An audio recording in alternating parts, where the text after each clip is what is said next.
Marcus Aurelius is one of the most recognized Stoic philosophers in history. He ruled as Roman emperor from 161 to 180 AD and was the last ruler of a line later known as the Five Good Emperors. Marcus Aurelius occupied one of the highest positions of power in the world at that time and dedicated his life to equity and justice, a fact that was more than honorable, as he had access to the fulfillment of all his temptations and desires at will, without any obstacles. During his time as king, Aurelius took time to write a series of autobiographical texts now known as the Meditations, which became one of the most important texts in Stoic philosophy. In the Meditations, Aurelio offers guidance on how to improve yourself, focusing primarily on taking a cosmic perspective and critically analyzing your judgment about yourself and others. As leader of a powerful empire that endured multiple wars during his reign, Aurelius used his own Stoic philosophy to eliminate stress and be the most reliable and efficient leader he could be. If this is your first time on my channel, I ask that you help me by subscribing and liking the video so that I can continue creating more content like this in the future. Stoicism is an ancient and hugely influential philosophy that represents not just a theory, but also a deeply inspiring way of thinking and living. The Stoics firmly held that doing the right thing was the key to achieving individual happiness, and doing the right thing required common sense and rational thinking. In this video, we will explain how you can cultivate a rational mind through 5 essential lessons, all based on the teachings of Marcus Aurelius. Lesson number 1, embrace the virtues. To quote Marcus Aurelius, "Explore within yourself because a fountain of goodness is ready to flow if you persist in your search." A virtue can be understood as an excellence of character, or, in simpler terms, morally correct behavior. This behavior benefits you and the people around you and also contributes to the common good. Stoicism embraces the idea of interconnectedness, where everything and everyone shares a bond. Consequently, what serves the common good eventually also benefits you. Therefore, the Stoics firmly believed that those who were in harmony with reason were those who dedicated themselves to the broader well-being. In other words, they practiced the virtues. On the other hand, the absence of virtuous conduct is attributed to ignorance. According to the Stoics, when life takes you into unforeseen circumstances, virtues can be your guides, directing you to the right path and keeping you centered. Therefore, people most enriched with virtue tend to radiate tranquillity and composure. To incorporate virtues into your life, it is essential to internalize the 4 cardinal virtues of Stoicism: wisdom, justice, temperance, and courage. From the Stoic perspective, wisdom involves discerning between good, bad, neutral, and everything in between. It means overcoming emotions and allowing reason to guide what is morally right. When faced with a dilemma, wisdom gives you the power to analyze both options with mental clarity. Next comes justice, which is based on wisdom and represents a commitment to what is right and fair, both for oneself and for others. The Stoics saw this as a duty to oneself, to others, and to society as a whole. Courage, as a third virtue, allows you to act even when you feel personal fear. It drives you to act for the greater good or face challenges despite uncertainty about the outcome. Courage does not involve the elimination of fear, desire, or anxiety, but rather a conscious decision to move forward, overcoming emotional barriers. Finally, temperance, also known as moderation, involves maintaining a balance between extremes. It's about exercising self-control, moderation, and discipline. Marco Aurelio highlighted the human capacity for self-regulation, which differentiates us from animals. Temperance prioritizes long-term well-being over momentary gratification. Let's look at an everyday example: a bag of chips. Giving in to the whole bag may bring momentary pleasure, but it puts your health and mood at risk. In this case, practicing temperance means stopping after a few bites. Wisdom is essential in determining the appropriate amount before applying the brakes. Stoicism classifies things and actions into categories of good, evil, and indifference. Seeking good, avoiding evil, and accepting indifference based on personal preference are fundamental principles. To move away from these virtues would be to promote evil, steal, show.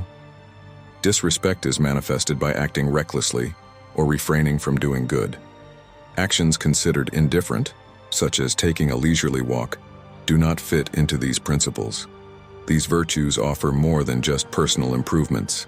They promote a state of serenity and composure. By aligning your actions with these virtues, you ensure that you will always follow the path of righteousness, guided by reason, and thus cultivate a calm mind. In our lesson number 2, we embrace a broader perspective, quoting Marcus Aurelius in his eloquent conclusion, "Wisely share Plato's view." When you want to talk about people, it's better to take a bird's-eye view and see everything at once. Seeing the bigger picture is vital to achieving mental clarity amid the hustle and bustle of life. We often find ourselves stuck in the middle of all the problems and challenges as if we are carrying the weight of the world. Imagine being part of a small crowd. It can feel like the entire city is choked with congestion. However, changing your point of view in just a few steps can reveal a completely different reality. In essence, when we step back and contemplate the grand tapestry of our world and our existence, we realize how small our personal experiences are and how infinitesimal we are in the vast scheme of things. This shift in perspective reveals the expansive realm beyond our immediate encounter. People often ignore the truth that their own encounters and points of view are not the only ones worthy of consideration, even in their own lives. Consider someone who has had an unfavorable experience with dogs. They may find it difficult to conceive that dogs could be beloved companions for other people. Deliberately underestimating the possibility of different experiences from time to time is essential. Stopping and asking what I'm missing or not fully understanding is a self-evaluation practice with countless benefits. Consider this situation. You must decide whether you want to stay at your current job or accept an open position elsewhere. This choice can be difficult, especially if you are not sure whether one of the options will meet your goals.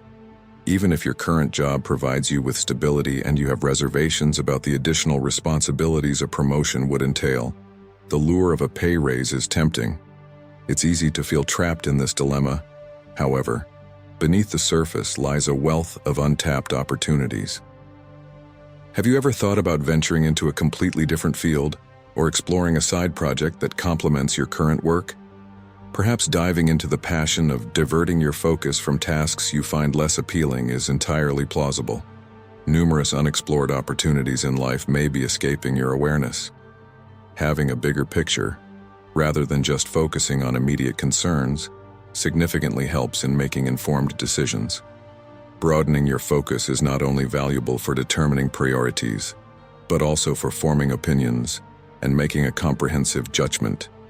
It is imperative to consider all aspects and possibilities within a given situation. Furthermore, retreating involves temporarily moving away from personal prejudices and views. Momentarily giving up on your desires can give you a new perspective, forcing you to reflect on the people around you and your responsibilities to them. In the midst of the intensity of the moment, you may perceive an action like throwing trash as trivial. But as you stop and broaden your perspective to consider the world and the possible consequences if everyone acts the same way, the meaninglessness of your desire to litter becomes clearly evident. As mentioned above, the Stoics strongly believed in the interconnectedness of everything in the world, positing that the overall betterment of the world inherently contributes to personal well-being. Therefore, taking a step back to embrace a global perspective, rather than focusing solely on your own life, is of immense importance when faced with an important decision, adversity, challenge, or change. You have the ability to ask introspective questions, whether in the heat of the moment or later, perhaps during a walk outdoors or during a writing session, an activity that Marcus Aurelius particularly advocated. These questions give you the opportunity to delve into your thoughts and actions.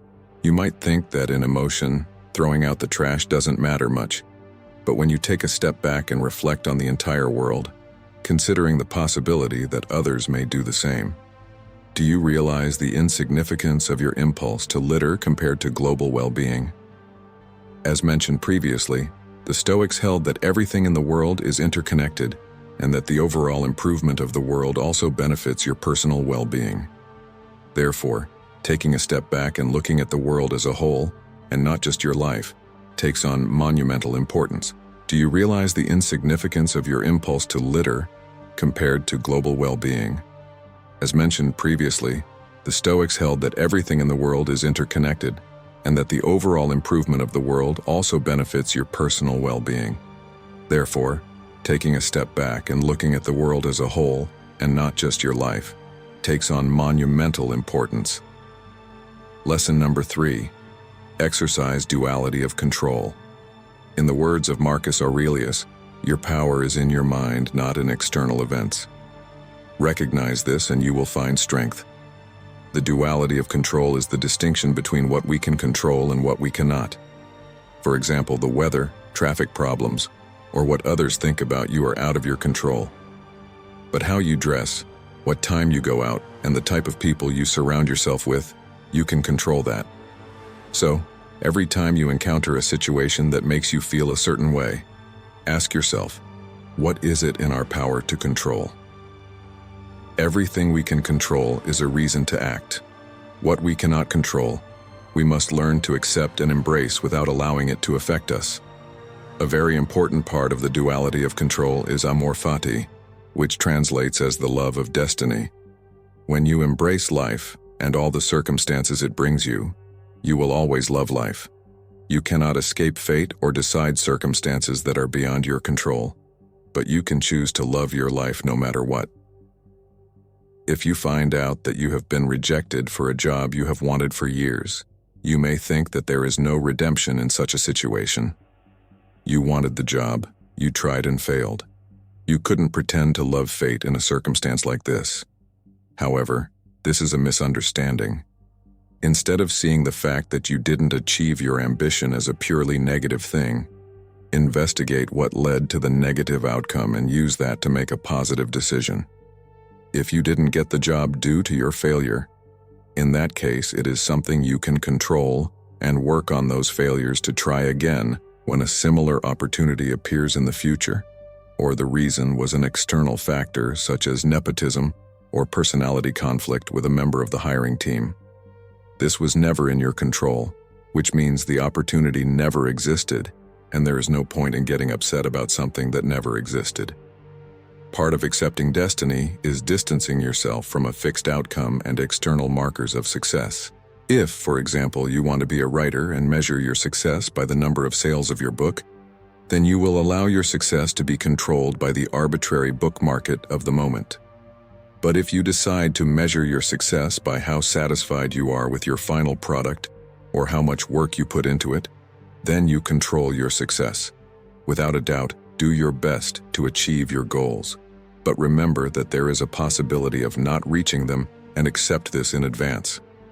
By focusing only on what we can control and committing to accepting what is not in our control as it presents itself, we experience inner tranquility no matter what. Lesson number 4. Train your perception. Marco Aurelio advises us, choose not to be hurt and you won't be. One of the great teachings of Stoicism is taking control of our perception.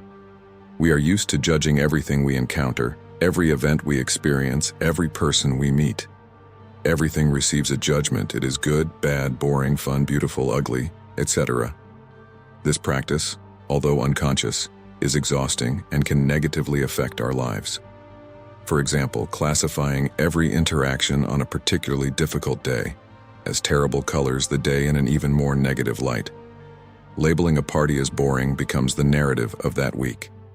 We often allow our emotions to influence our judgments, which means they are not completely rational. Furthermore, our tendency to judge each moment goes hand in hand with the excessive use of metaphors and hyperbole, which exaggerate situations. If your partner leaves you, you may say that your ex broke your heart instead of accepting the fact that your feelings have changed. This way of shaping our emotions is not the event itself that makes us feel bad, but how we choose to think about it. Often unconsciously, Stoics, on the other hand, encourage caution when evaluating everything you encounter and the actions you take. One of the ways to be careful involves challenging your judgments, which essentially means looking beyond. One of the most valuable aspects of life is the ability to set aside your first impression and evaluate something through a more optimistic and reasonable lens.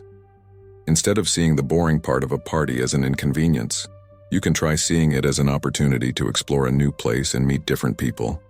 Even if you later discover that you didn't connect with anyone, you really didn't go in with the expectation of the negative. Therefore, practicing reticence so as not to judge everything based solely on your first impressions and emotions is the best way to train your perception of life. Whenever you form an opinion about something, it's helpful to ask yourself, is this logical? What did I base my opinion on? Is there a better or more positive way to interpret this? Marco Aurelio emphasized that damage only exists if you perceive it as such. This implies that any difficult experience you've been through seems more challenging and negative the more you perceive it that way. The Stoics also encourage you to see anything negative as an opportunity or source of good. It is an exercise in cultivating a Stoic perspective. There is a challenge called getting around the obstacle. For example, when a new colleague is a slow learner and their mistakes affect the company's profits, you may feel frustrated. This colleague becomes an obstacle to what you are trying to achieve in terms of effectiveness, efficiency, and profits. However, this situation can also be an opportunity for good. It's an opportunity to practice patience, improve your skills as a teacher, learn how to integrate new people into the company, and deal with stressful moments. These are all skills that will be useful in the long run and should help increase profits. On this subject, Marcus Aurelius famously said, "Everything that impedes action becomes action. What gets in our way becomes the path itself." In short, instead of being too judgmental about everything, take the time to objectively see things as they are. You may realize that life is simpler and clearer than you thought. Every situation has a positive and a negative interpretation. By adjusting your mindset, you will find that past annoyances no longer affect you as much and that you will move through life much more easily. Lesson number 5 is to learn to control your emotions. Marcus Aurelius advises us not to allow our emotions to override the reasoning of our mind. We must stop being hypocrites, self-centered, and irritable. Acting impulsively due to emotions is often presented as a stark contrast to acting rationally, and this is not without reason. Nothing obscures our own emotions. Therefore, if you want to keep your mind clear at all times, one of the most important skills you must master is the ability to control your emotions. According to Marco Aurelio, the emotion of anger in particular harms us more than it benefits us. Controlling your emotions does not mean suppressing them. When you experience intense anger, such as betrayal, you cannot control it by denying its existence to yourself or others, or by pretending that you are fine. It will remain there no matter how much you try to suppress it. On the other hand, according to the Stoics, controlling emotions such as anger is achieved through the redirection of energy. So the next time you feel angry, ask yourself, what can you do with that anger? Yelling at someone who hurt you may seem tempting, but will it help you lessen the pain or improve the situation? This will help the person who betrayed you to improve. In short, think about what you feel tempted to do and ask yourself if it is helpful.